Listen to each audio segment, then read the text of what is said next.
Good. We don't have a quorum yet because Rose stepped out. All right. Hello, how are you? Did you think of this? Good. I need to step out at 1:45 for about 10 minutes. All right, we'll get going. Can we establish a quorum first? We'd like to call a meeting to order, please. This is the Assembly Committee on Human Services, and we'll call the meeting to order.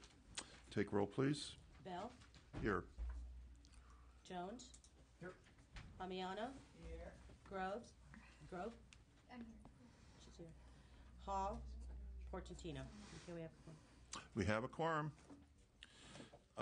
We're going to hear our bills in author sign-in order today, and welcome everybody to our meeting. Testimony will be limited to 2 witnesses testifying for 3 minutes per witness, okay? Go for it. With that in mind, we'll begin, and the first sign-in is Mr. Jeffries. So I see Mr. Jeffries here. Mr. Jeffries has item number 1, and that is AB 1554. And welcome, Assemblyman, and you have the floor. Thank you, Mr. Chair.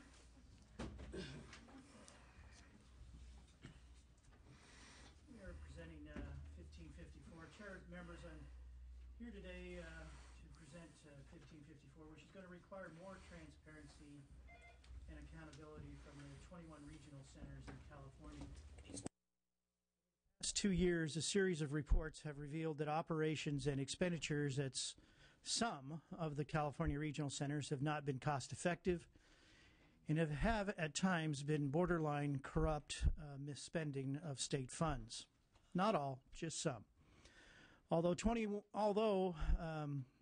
regional centers across the state operate as nonprofits, it is reasonable to expect them to share their information with the public as they receive all of their funding, or pretty much all of their funding, from the state of California. In 2011, SB 74 was a great first step in regional center transparency and accountability.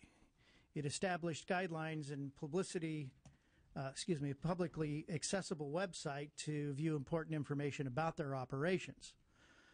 However, several important data points were excluded from the measure that would allow the taxpayers and the legislature to better understand how the regional centers apply for public funds or apply their public funds to their mission.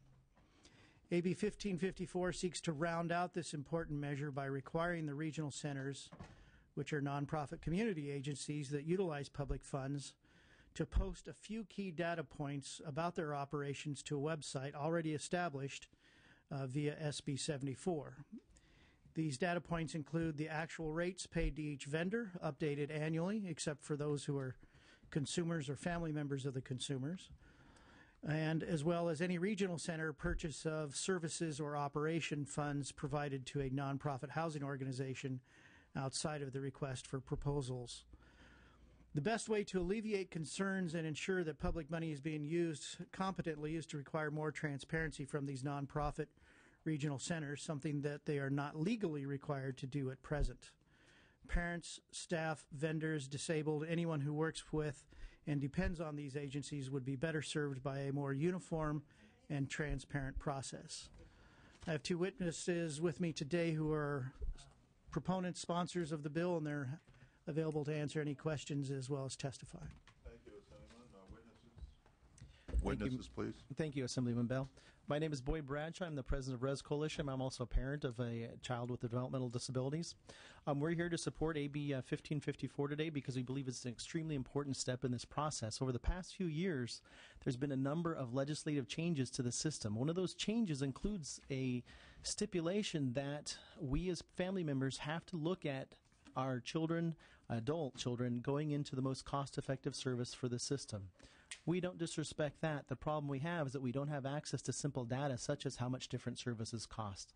This would go a long way to providing that information, and we believe it's a necessary component for us to be able to make good decisions with regards to our children.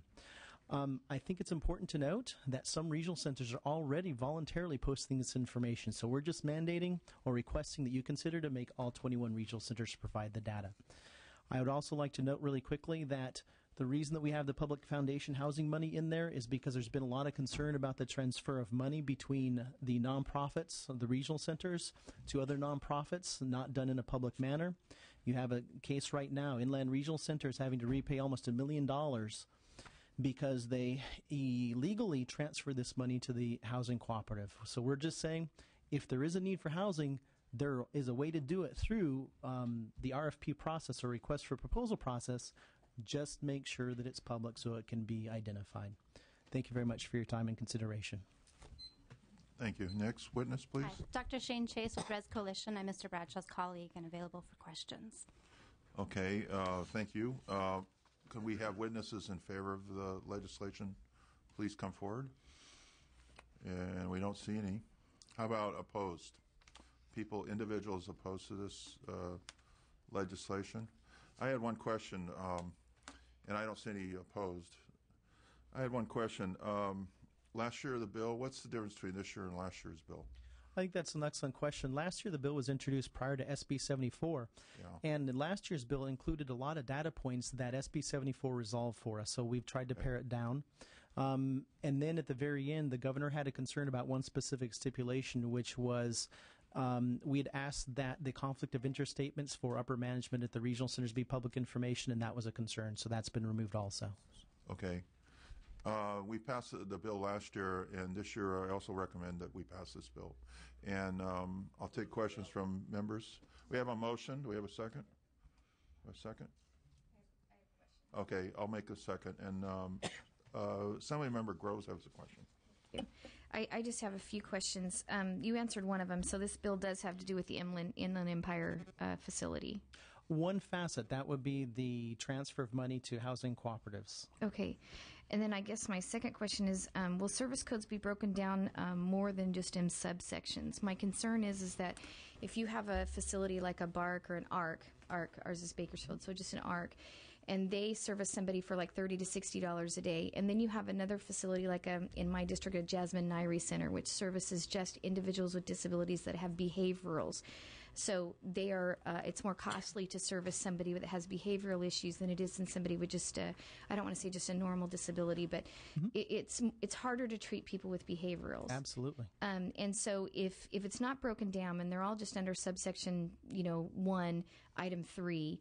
And it shows that maybe Jasmine Nairi Center charges $100 a day where somebody else charges $30 a day when the facility is delivering completely different services. Are there going to be breakdowns within the subsections to identify the cost? Assemblymember Grove, you brought up an excellent point, and you're absolutely correct. The vendor codes are based on the specific type of service, and what you're describing is a behavioral service versus a day program, so they would have different vendor codes. You're absolutely correct. So there is a subsection for different vendor codes. Yes. Okay, so that if was. I can give you one other example. Sure. For instance, in residential care, there is only one type of 6-bed CCF facility. However, there are a total of, I believe, 10 different levels, and each level has its own vendor code. Okay. I just wanted to make sure that there was an issue broken down between the behavioral sites that treated individuals with behaviors. And I had to use those two examples from my district just because I know their names. The other thing that I wanted to ask you is when you have to implement this or put this up online, does it violate the Latterman Act at all, delivering services to individuals? Is there any private care information that has to be posted online as far as services to Jane Doe, John Doe, or someone, or just an individual? That was one of the most important issues that we had to address, and that's why we did specifically exclude any information or any rates paid to consumers or to family members, because we don't want this to be a case where personal information is public information. Okay, great. Thank you. I also think that the fact that some regional centers have been able to put this data out there electronically already and still protect the family members, I think is indicative of the way in which it can be done pretty well. Okay, thank you very much. Thank you. Mr. Jones, did you have a question? No, I just wanted to second the motion. Okay, we have a motion and a second on the floor. Mr. Jeffries, you may close. I would respectfully ask for an aye vote. Okay, there's a close. That's pretty good. Any committee questions further? And if not, we'll call the roll, please. Motion is due pass. Bell? Aye. Bell, aye. Jones? Aye. Jones, aye. Amiano? Aye. Amiano, aye. Grove? Grove, aye. Hall? Portantino? The bill is out. The bill is out. Thank you, Mr. Thank you. Jeffries. Thank you, Mr. Chair. Thank you. The next bill is item number 5. Assemblywoman Halderman has got item number 5, which is AB 1714. And welcome, and you have the floor. Mr. Chairman, if I can I have to go to a quick meeting and I'll be right back, but before I go, just in case I'm not here for the entire testimony, I wanted to go ahead and move Dr. Halderman's bill and then hopefully be back in time to vote for it. So, thank you. Okay, that's a motion. Is that with the author's amendments? She's You're accepting agreeing to the take amendments. Oh, yes. Yes, with the author's amendments. Thank you. Okay, there's a motion. I'll second it for the floor discussion. And you have the floor. Thank you, Mr. Chairman, and committee staff members especially, thank you for your input. You correctly added an amendment to specify that what we're talking about here is, in fact, felony crime. Okay. This bill came about in order to address fraud in a system that is difficult to detect in if you just cast a wide net. And it's a parallel to what I experienced as a Medi-Cal provider. It's only a small minority of people taking care of patients who are actually committing these types of crimes, and the same is true in IHSS. But when Medi-Cal tried to go after fraud, essentially what would happen is the good guys got hassled. And I wanted to avoid that with IHSS, so I went to the DA who prosecutes fraud, and she explained to me that there were 6,000 cases of elder and dependent financial abuse in 2011, and that's the second leading cause of fraud findings in this population. So current law prevents perpetrators of violent or serious felonies from becoming IHSS providers, and AB 1714 adds forgery, embezzlement, extortion, and identity theft to that list. This is not retroactive. It's not in the state's interest to go after the good guys. And IHSS recipients have the right to waive this restriction, allowing these folks to be providers if they feel there are appropriate reasons. I am delighted to take the one-sentence amendment offered by the committee staff, which does specify that this only applies to felons, and I respectfully ask your aye vote. Other witnesses in favor of the bill? We'll take opposition. I didn't see any favor. Are you in favor? Yes, sir. Okay, please come forward. Welcome. Thank you. Yes. My name is Jack Christie. I'm with Aging Services of California, and we're supporting this bill. Okay, thank you. Can we have opposition? Any opposition to the bill?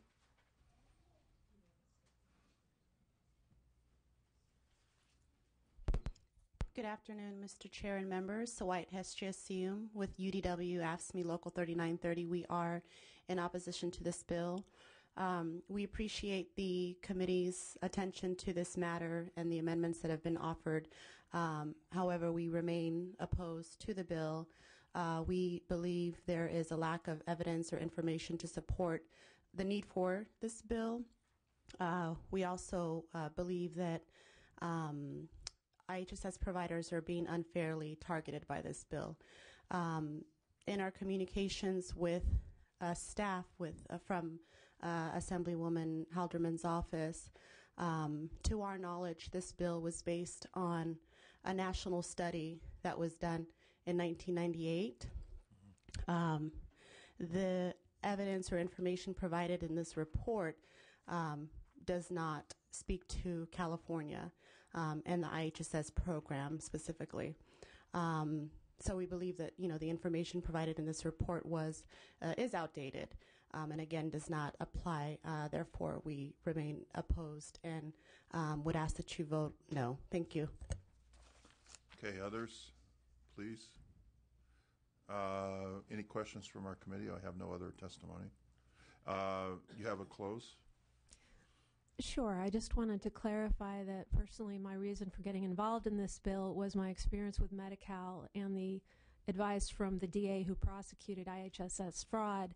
Other studies notwithstanding, that was the reason I was interested in this. And I respectfully ask for your aye vote. When I first looked at this, I didn't support it, but I think with the amendment, I'm recommending to do pass with amendments as accepted by the author. So recommendations for do pass, and we have a motion, I believe. A second. Is there any further discussion? Okay, we'll call the roll, please. Bell? Aye. Bell, aye. Jones? Amiano? No. Amiano, no. Grove? Aye. Grove, aye. Hall? Portantino. It's 2 to 3. We need Okay, two more. we're on call. Thank you. Okay, next item is item number 2. This is AB 1640. Assembly Member Mitchell is on the floor. You have the floor now.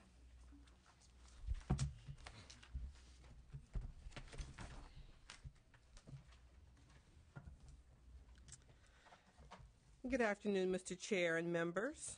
I'm pleased to bring to your attention today a bill that will help solve a critical issue facing pregnant women who are CalWORKs eligible, and that's AB 1640. It would change the state's CalWORKs statute to allow for pregnant women with no other children in the household, so first-time mothers, frankly, to become eligible for CalWORKs basic needs grants and full scope 1931B Medi-Cal benefits upon verification of their pregnancy. It will also clarify existing law preventing CalWORKs recipients from losing federal food help when they are pregnant if they are unable to meet work rules. Current law delays eligibility for basic needs grants through the state's CalWORKs Opportunities and Responsibility to Kids, California Work Opportunity, also known as CalWORKs, for pregnant women until their 3rd trimester. This decision is over 2 decades old and predates recent academic studies showing that instability and stress felt by a pregnant woman can have long-lasting impacts on the health and well-being of infants and children.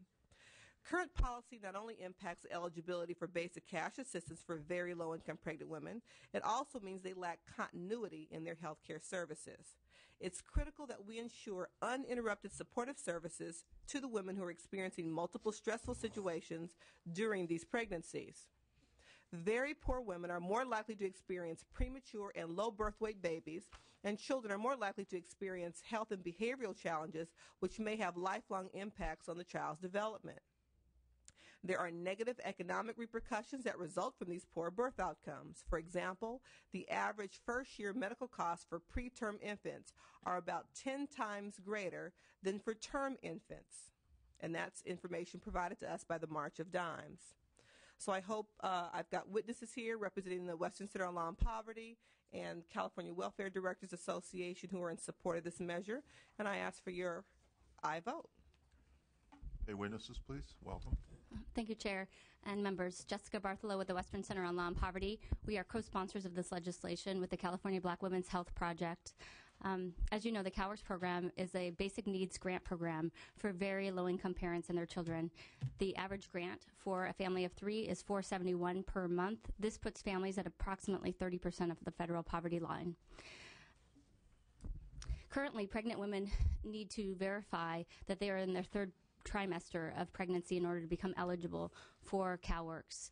Prior to that, they could be eligible for general assistance or general relief, but the county programs are vary greatly between counties, and the income, as per a recent survey that we did in 2009, for these programs is even lower than 30% of the federal poverty line. Those programs are also not meant to meet the specific needs of low-income pregnant women. AB 1640 will help even out the patchwork of services and benefits for very low-income pregnant moms, but it also helps to streamline the process for becoming eligible and determining eligibility. Currently, in order to determine eligibility, you have to prove your 3rd trimester. To do that, it requires an ultrasound. Ultrasound services for low-income pregnant women are difficult to get and can take time. In between, the low-income pregnant mother is waiting for cash benefits or moving between the general assistance office and the county CalWORKs program.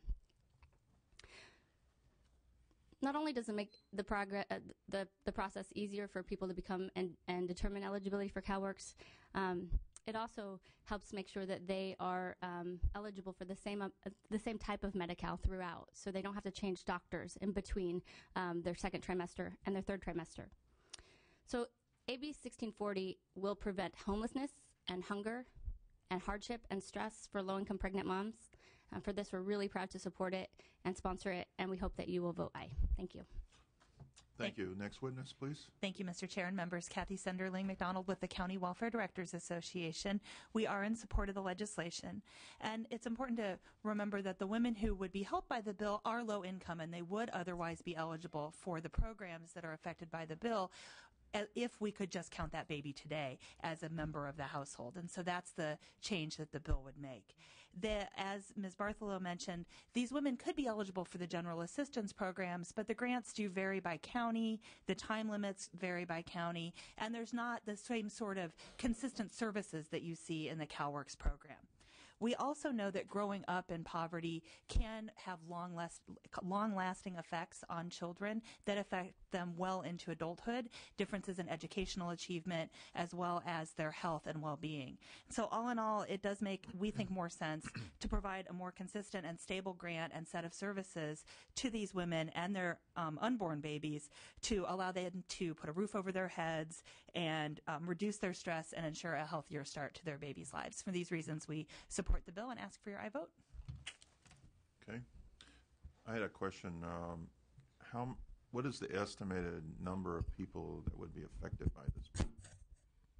Does anybody have an idea? We've been trying to get the data in from the county systems to determine how many women are in their third trimester when they become eligible for CalWORKS.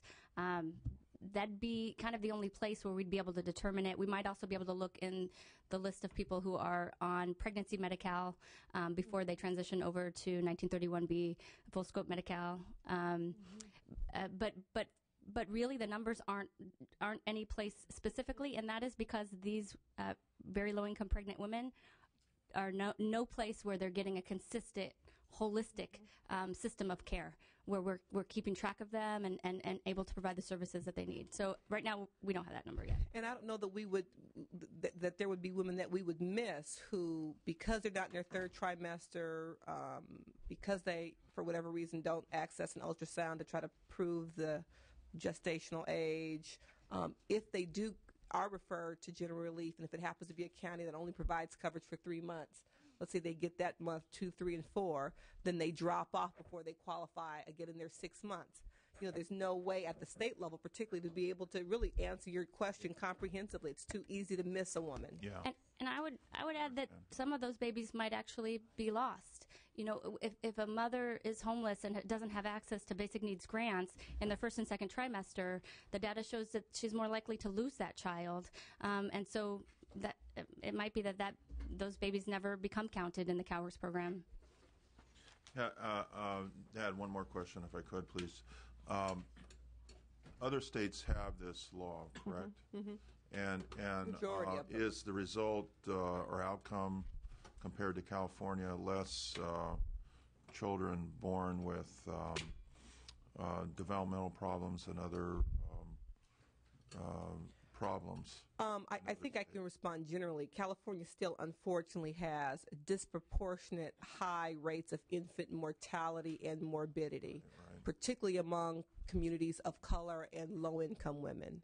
And so I don't know if there are statistics that look at the number of children born with what could be perceived as preventable developmental disabilities. But if we look at our infant mortality and morbidity rates and how they still are rates very clear, and then the maybe some of the other witnesses might reflect on that. Well, California is in the minority of states that wait till the third trimester to offer eligibility for the TANF, Temporary Assistance to Needy Family Program, which is the federal program under which we run our CalWORKS program.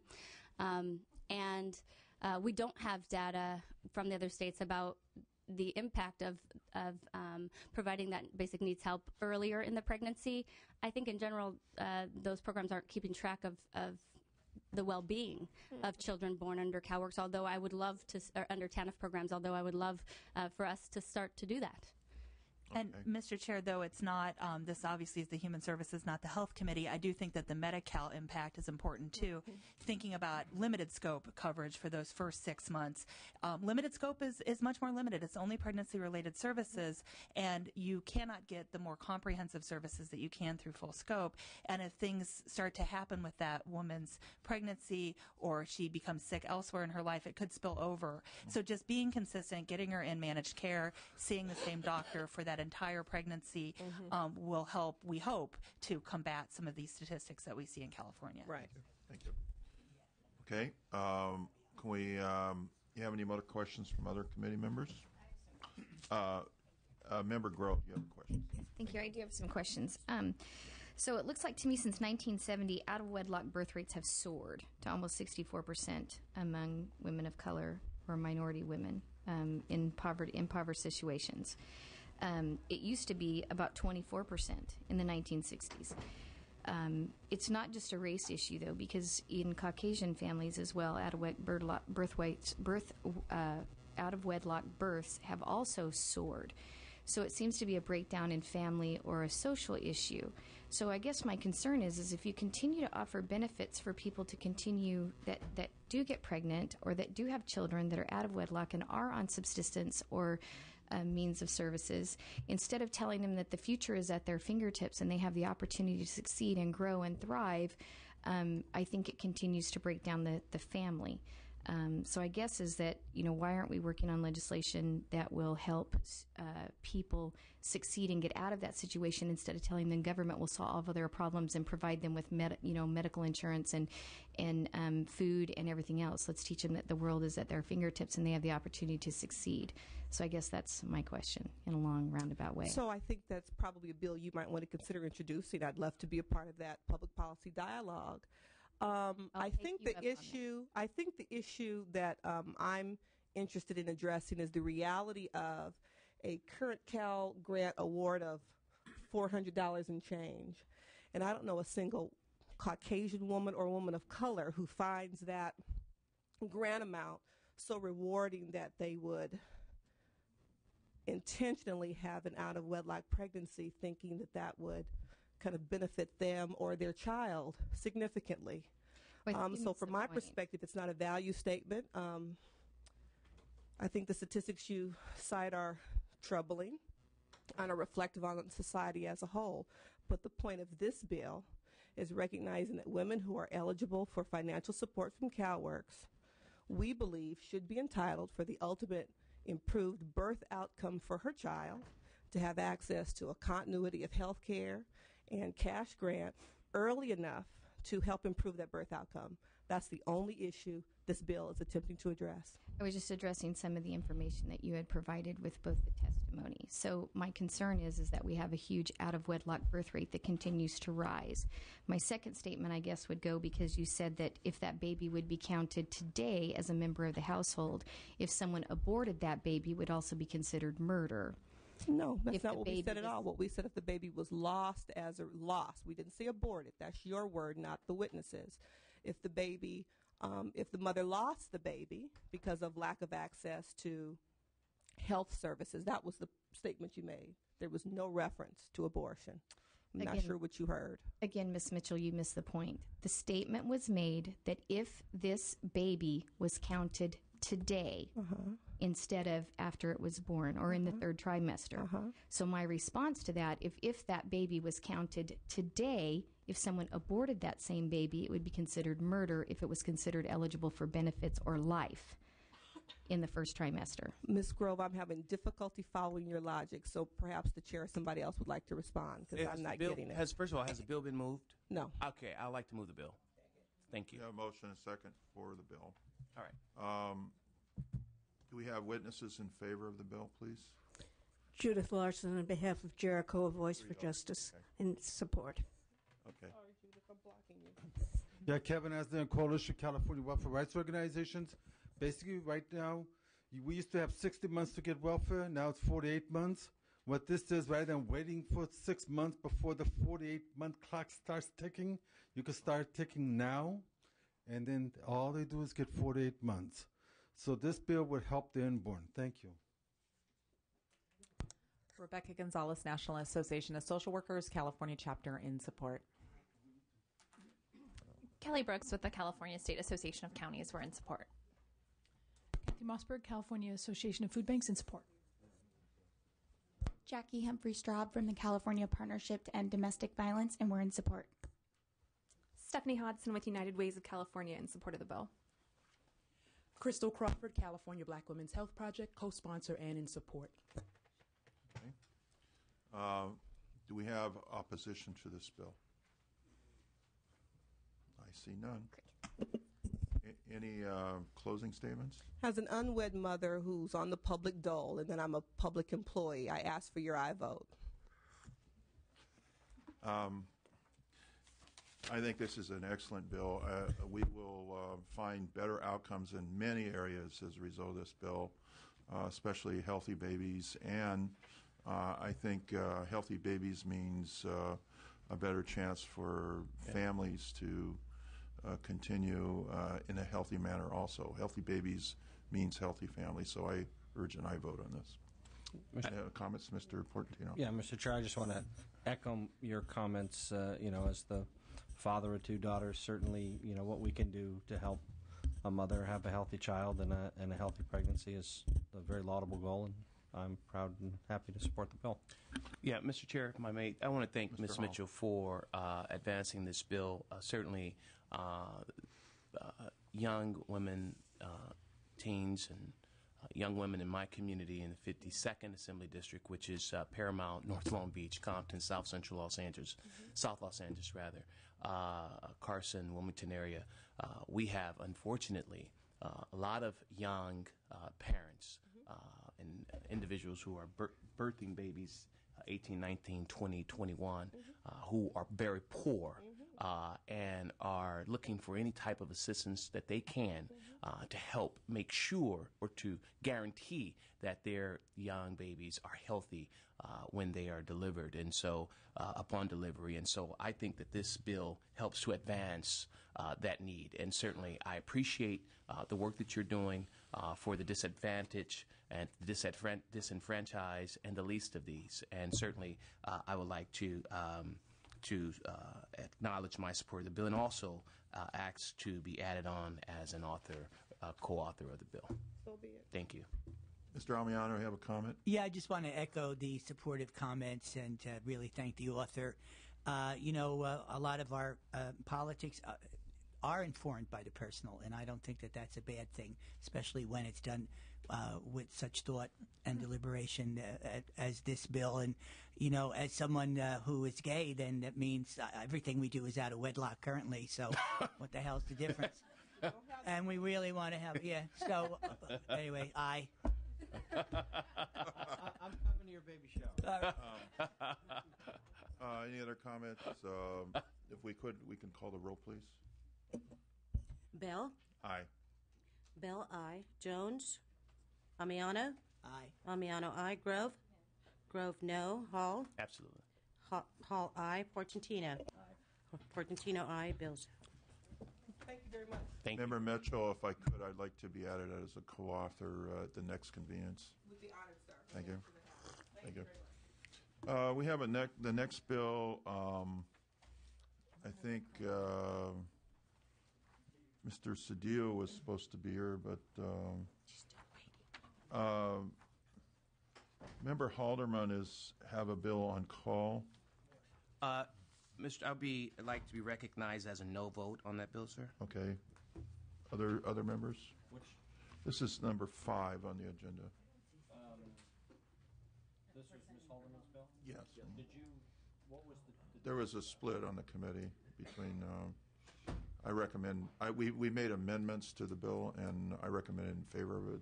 So you voted Mr. Almiano voted no. Mr. Hall I voted do recognize, Mr. Chair, that AFSCME is still in opposition to the bill, correct? yes. Okay. Well, my question is, Mr. Chair, so you made a motion to approve the bill as amended, and you voted aye?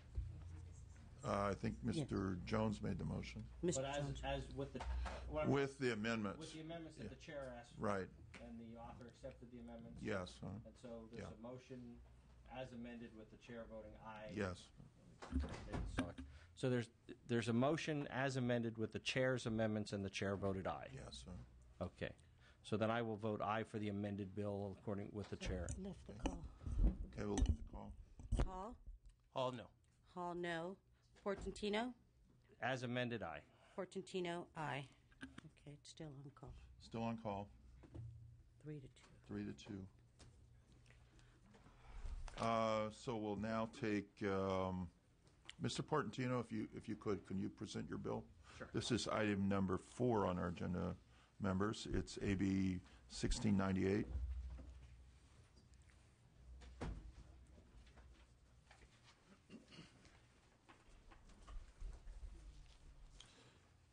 And you have the floor.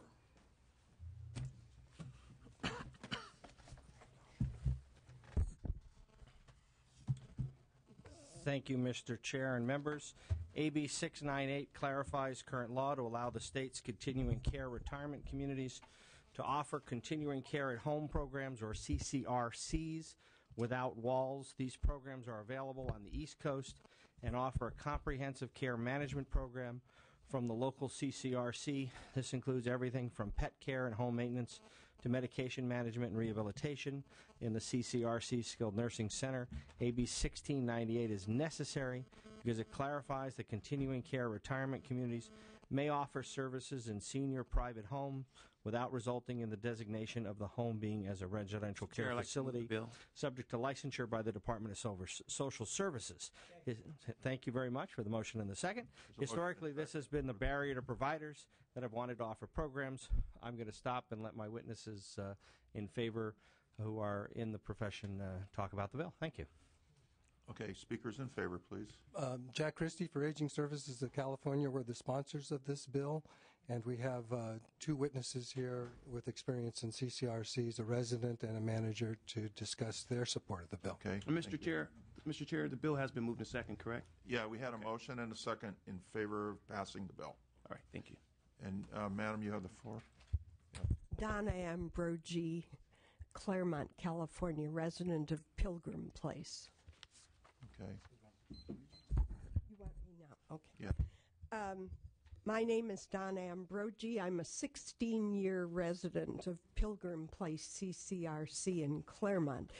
As a public interest attorney, I founded a legal services support center for advocates of the frail elderly, and was also an adjunct instructor in health and elder law at several universities. I remain today an active pro bono attorney. The vast majority of California elders have a strong desire to remain in their own home or cannot afford to move to a CCRC. They therefore need a range of services from a reliable entity nearby to help them continue to live relatively independently in their home. And this is the real benefit of the continuing care at home model. As a CCRC resident and a longtime advocate of quality care for older adults, I believe such programs provide an important option for middle-income elders to receive care when and where they choose. Similar programs on the East Coast have enhanced the financial stability of the retirement communities providing the services. I'm happy to see that AB 1698 includes required disclosures both to DSS and to CCRC residents regarding the financial impact of a care-at-home program on the CCRC provider. Assuming that this bill passes your committee, the sponsor will offer amendments to provide broader consumer protections for at-home recipients. Continuing care-at-home programs will not be publicly subsidized, nor will oversight responsibilities be paid out of the state's general fund. Given the large number of baby boomers entering retirement, it's critical that we allow such innovative programs to help meet their overwhelming need. I respectfully ask for your aye vote. Thank you. Thank you, Mr. Chair and members of the committee. My name is Bill Kunitz. I'm the president and CEO of Pilgrim Place in Claremont, California, a continuing care retirement community. As nonprofit providers, we support AB 1698 because it will allow us to further extend our charitable mission beyond our walls into the local community. As a nonprofit, Pilgrim Place's mission is to provide quality senior living and care for persons who have served in religious and charitable nonprofit organizations. And we also strive to serve the wider community by providing long and short-term care. We seek to expand our admission program by reaching out to seniors in Claremont, Upland, Pomona area, and who cannot afford perhaps to pay the entrance fee associated with a traditional CCRC but still need the services. AB 1698 allows seniors to access a continuum of care from their own homes. This includes everything from home maintenance, companionship services to vital services such as skilled nursing care by a licensed home health care provider. AB 1698 clarifies that a senior's private resident will not have to become a licensed facility if services are provided in that home by a staff from a licensed facility. In addition, we look forward to welcoming those who would receive such care at home to participate in a variety of activities on our campus, including meals, exercise programs, lectures, worship, and a variety of social groups. AB 1698 offers reassurance to families by providing routine supervision and by engaging seniors to participate with others in the activities of our community. It's particularly helpful to combat the feelings of loneliness and isolation that are prevalent among seniors whose social circles have become increasingly limited. We thank you for your consideration, and I respectfully request an aye vote on this very important measure. Okay. Other individuals, can you state your support? Other supporters? Are there other supporters in the audience? Seeing none. Opposed, please? Individuals opposed?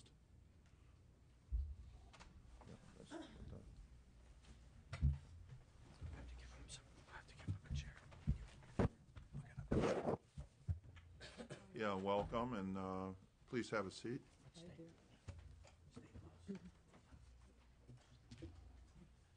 You may sit here. Yes. Thank you. Good afternoon, Mr. Chairman. My name is Pat McGinnis, and I'm the Executive Director of California Advocates for Nursing Home Reform.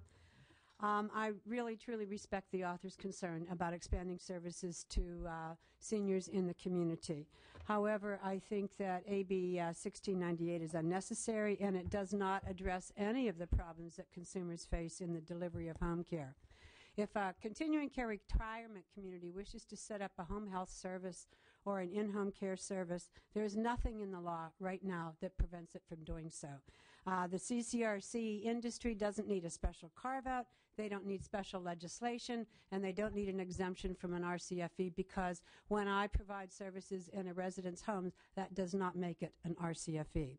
California currently has over 1,200 home health care agencies that are certified by Medi-Cal, Medicare, and regulated by the Department of Health Services. We also have in California 1,200 plus in-home care agencies and thousands of independent caregivers, none of which are regulated. There's no consumer protection laws for these agencies or caregivers. There's no minimum standards for the services provided, and there's no state oversight for the home care services. AB 1698 does not address any of these problems except give contract approval to authority to an agency that has absolutely no experience whatsoever in home care services, and they also give them an opportunity to offer a more very expensive unregulated option. Couple of more points. AB 1698 offers no limitations on the amount of fees that the contractor can charge, no limitations on the increase in fees, no protections for termination of services, no complaint mechanism for clients of proposed services, and no appeal process, while offering the CCRC providers unlimited discretion to decide how and where to provide the services and how much to charge. AB 1698 is a special interest bill for the CCRC industry. They've tried this for a number of years, providing them with unprecedented authority over consumers' lives and choices. The CCRC industry should be concentrating on providing services to the thousands of their residents who have paid hundreds of thousands of dollars, and in many cases their life savings, rather than trying to expand their business opportunities to those elders who choose to remain at home. I truly fail to see how this bill will benefit California's elder consumers. In reality, it's just another way for the already lucrative CCRC industry to make more money. And we urge your no vote on AB 1698. Respectfully. Yeah, thank you. Other witnesses opposed? Yes. My name is Walter Rosette. I am Vice President of CalCRA, the California Continuing Care Residents Association, that represents the interests of the 20,000 or so residents of CCRCs in California. This bill, as Ms. McGinnis indicated, is totally unnecessary. Any provider who wants to go into the CCRC business at the present time has the ability to do so. The problem is that he has the ability to do so at the present time with this bill using the residents' money. Now, it is totally inappropriate for any of the residents' money to be used for any purpose other than for their benefit. Beyond that, this bill will dilute the services available to the residents, and under the circumstances, we strongly urge a no vote on this bill. It serves no purpose, and it is totally unnecessary. Okay. Can we have questions from the committee? Perhaps the author can respond to the concerns. Yeah, I'll give a general discussion, and then I'll have my sponsor do some of the specifics. I mean, in essence, AB 1698 is necessary to clarify an ambiguity in current law that residence homes may be required to be licensed as a facility if a community care licensed facility provides services in that location. When the services of a CCRC are provided in the resident's own home, the home into which the provider takes those services are considered part of the continuing care retirement community. This section does not indicate if the resident's own home must comply with licensing regulations or if they are exempt. So it is not intended to address the current issues with in-home care delivery. There are other bills that are doing that. So this bill is necessary. It's gone through the legislature before. It's important. When was that? I think Ms. Saldana had it, got to that was 3 years ago. Yeah. Governor Schwarzenegger vetoed the Saldana bill. So Right. This is definitely necessary, and I'll let the actual provider. Is that a veto that was? Yeah, because of the budget. The massacre veto. Yeah. Right, we call it. right. Not on the Massacre, policy. He vetoed 400 bills all at once. Right. Yeah, It was okay. caught up in that. All right. So. Yeah. Innocent victims to the budget problems. Okay, go ahead. Yeah, that was in 2007. Yeah, Some of us were here then. I don't know if I can respond to all the issues Yeah, that please do. were raised here, but from my perspective, we are not seeking to feather our coffers with additional money. What we really want to do is provide a high level of quality of service to people outside our gates who cannot afford to live or choose not to afford to live in a licensed retirement community real estate center. No money that we anticipate from our current operations will be redirected to expand our work outside. We see a fairly marginal, small outreach, at least initially, and don't anticipate that our current residents will be benefited negatively at all. With that, I respectfully ask for an aye vote. Okay. Questions from the committee? If we not, we have a motion on the floor. Yes, we do. We have a motion on the floor. If there's no more questions, call the roll, please. Bell?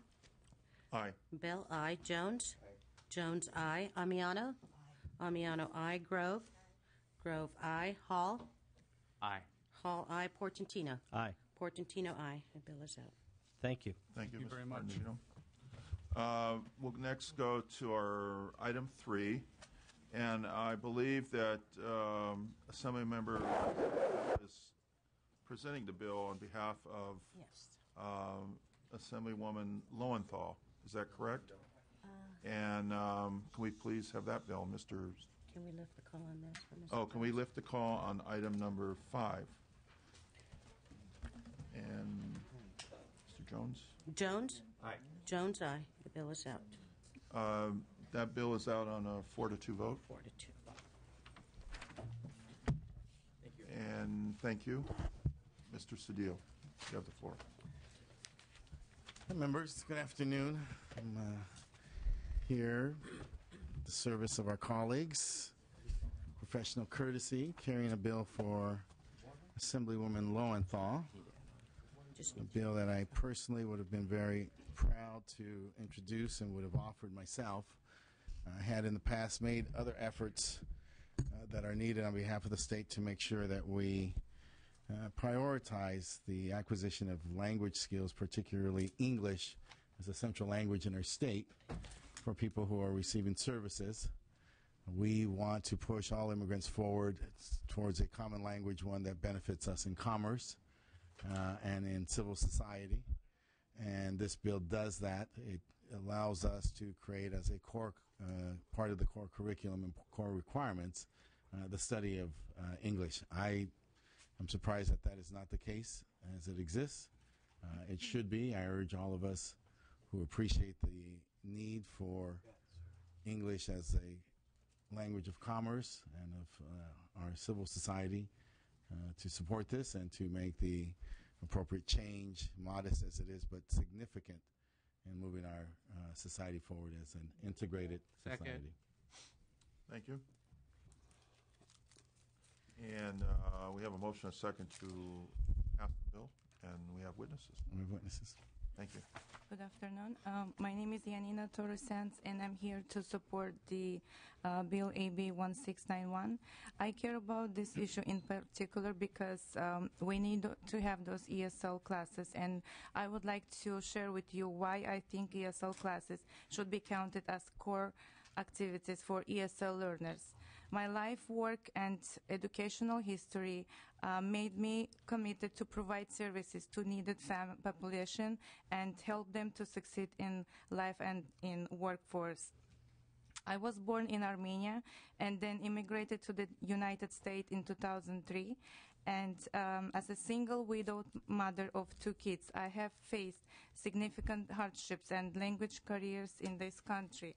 I possessed very limited English skills and was unable to communicate in the way how I can be understood. A possibility of studying or even working was something that I wished to do, but it seemed as a far-reached goal. Upon my arrival to the United States, I became a CalWORKS recipient.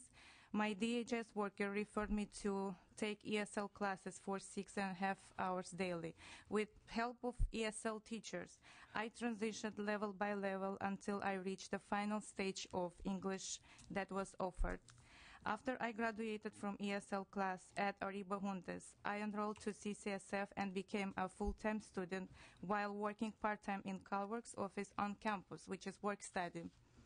Thanks to ESL classes that I was taking while with CalWORKS, I was able to go to college, work part-time and full-time. If not the non-credit ESL classes that I received, I would never been helped to succeed in my educational and career journey. From no English whatsoever, I was now a competitive student and employee, and I was able to help my children with homework and also to succeed in school. Now my children study in the best high school in San Francisco. After I finished my studies at CCSF and developed an even stronger background and desire to help the vulnerable population, I came back to Ariba Juntes in 2009, but not as a student, but as a full-time employee. I became a case manager for the school in which I learned English and helped ESL clients like just I witnessed day-to-day CalWORKS ESL clients' struggles with language and communication barriers, which is the most significant factor of staying unemployed and being dependent on welfare. Also, I see how students are able to improve their comprehension level and English in general and later succeed in life because of ESL that they take. I think that AB 1691 is an important bill that can address the issue by making ESL classes as core activities for welfare recipients, which will extend hours and months of their participation in the program, which is crucial for our CalWorks clients in order to succeed in the United States work culture. I hope you will support the bill AB 1691. Thank you. Thank you. Other witnesses, please. Thank you, Mr. Chair and members. Kathy Senderling McDonald with the County Welfare Directors Association. We're really pleased to sponsor this legislation. As you know, welfare to work activities are required for our CalWorks parents unless they meet one of the statutory exemptions. And at least 20 hours of these activities must be in the core work activities. There's a list. It does not include English as a second language currently today. But for our non-English speaking parents who are refugees and legal immigrants, learning English is incredibly important. As you heard, research indicates it can be very difficult to find a job when you do not know English. And if you are able to find a job, there can be miscommunications, there can be errors made, and potentially job loss. The concern that we've had is that our ability to help clients gain these English skills and move into welfare to work activities and ultimately into work and off of the welfare rolls is limited by the current structure, and that's why we proposed the bill and we urge your support. Thank you. Other witnesses in favor, please. Kevin Asley and Coalition California Welfare Rights in strong support of this bill. Thank you. Jessica Bartholow, Western Center on Poverty, in support. Olga Rivera, Social Service Program Assistant, Contra Costa County Employment and Human Services Department, in support. Nicole Wertelman on behalf of the City and County of San Francisco, in support. Kelly Brooks on behalf of the California State Association of Counties, in support. Jillian Voris on behalf of the Urban Counties Caucus, in strong support. Judith Larson on behalf of Jericho Voice for Justice, in support. Rebecca Gonzalez, National Association of Social Workers, California Chapter, in support. Crystal Crawford, California Black Women's Health Project, in support. Okay. Want to know if there's any opposition? I see none. Any questions from our committee? Member Grove. Thank you, Mr. Chair. I noticed that it doesn't align with the federal purposes for the ESL from core to non-core. So I guess my question is if it doesn't align, is it a complete pickup for our state budget? I mean, I really like what I heard in the testimony. I came here to vote no, actually, when I read it, but I like what I heard in the testimony. So I guess my question is if it doesn't align with federal purposes for core and non-core, does that increase a state cost with our budget deficit that we have now? Is there a state cost for increased ESL classes, or would it burden the CalWorks system even more if it was expanded? The way that we've thought through the bill, Assemblymember, is that the population that you're talking about is not likely to be participating today in sufficient welfare to work activities to meet the federal rules anyway. They're probably doing their best. They're trying to engage, but are likely having difficulty finding that employment for enough hours. And so they're not likely to be sanctioned if they're attempting to engage, if they're a few hours under in 1 week, for example, because they lost the job or they've not been able to get into a particular class. We're not likely at the county level to immediately slap them with a sanction.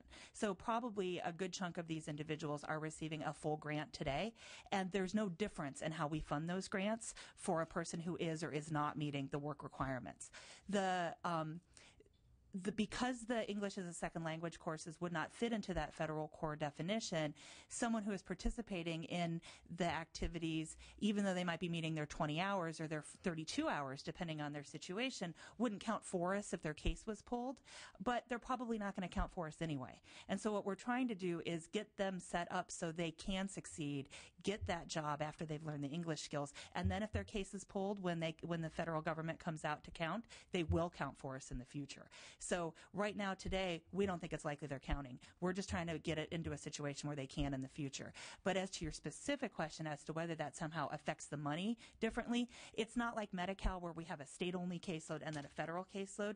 We just use the block grant and the maintenance of effort funds that the state provides the same way for all cases. There's not a difference there as to whether they're participating or not. So there should not be an effect there or a cost shift, if you were. No fiscal impact on the state? I think that's what her question was. We're still running the numbers, and certainly, of course, appropriations is our next stop, and we'll certainly work with your fiscal staff. But given that we think that it might result in some additional services that someone provides, some additional classes that someone might not be able to take, but they'll also be able to get off of welfare faster because they're going to get a job. So in the end, we think it's a wash, if not saving the state some money, frankly. All right. Thank you. Thank you for that information. Other questions from members? We heard no opposition. Do you have a closed, Senator? I ask for an aye vote. Okay. There's no questions. We'll take the roll, please. There's a motion. There's a motion, a second. There's a motion, a second. It's to pass. Bell? Roll. Aye. Bell, aye. Jones? No. Jones, no. Amiano? Aye. Amiano, aye. Grove? I'm going to stay up till appropriations. Hall? Hall, aye. Hall, aye. Portantino? Aye. Portantino, aye. Bill is out. Bill's out. Okay. Am I good? You want me to head on to Jeffries? I've got you on. Yeah. Hall, aye. Jeffries. Okay. Thank you. Thank you. Thank you, Mr. Chair. We have completed our work and we're adjourned.